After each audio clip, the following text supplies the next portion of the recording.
پاکستان تحریک انصاف کے رہنما شہباز گل کو 2 روزہ جسمانی ریمانڈ پر پولیس کے حوالے کر دیا گیا۔ ڈاکٹر شہباز گل کو ڈسٹرکٹ اینڈ سیشن کورٹس اسلام آباد میں ڈیوٹی مجسٹریٹ عمر بشیر کیس کی عدالت میں پیش کیا گیا۔ اسلام آباد پولیس کی جانب سے شہباز گل کی جسمانی ریمانڈ کی استدعا کی گئی، جبکہ شہباز گل کے وکیل فیصل چودھری نے جسمانی ریمانڈ کی استدعا کی مخالفت کی۔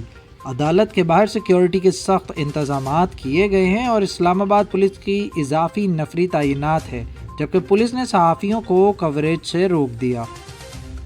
بعد ازاں عدالت نے پولیس اور شہباز گل کے وکیل کے دلائل سننے کے بعد جسمانی ریمانڈ کی استدعا منظور کرتے ہوئے 2 روز پر پولیس کے حوالے کر دیا۔ عدالت نے کوہسار پولیس کو جمعہ کے روز شہباز گل کو دوبارہ پیش کرنے کا حکم دیا۔ پولیس نے عدالت سے استدعا کی کہ ملزم شہباز گل سے موبائل فون برآمد کرنا ہے۔ ملزم جس پیپر سے دیکھ کر بول رہا تھا وہ بھی برآمد کرنا ہے۔ پروگرام کس کے کہنے پر ہوا اس بارے میں بھی تفتیش کرنی ہے۔ شہباز گل پر تھانہ کوہسار میں اداروں کے خلاف مبینہ غداری سمیت سنگین نوعیت کے 10 مقدمات درج ہیں۔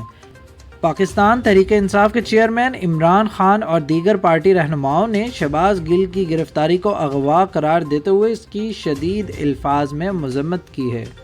پلیز ہمارے چینل کو لائک اور سبسکرائب کیجیے گا اور بیل آئیکن پر کلک کریں تاکہ مزید معلومات کا سلسلہ آپ تک جاری رہے۔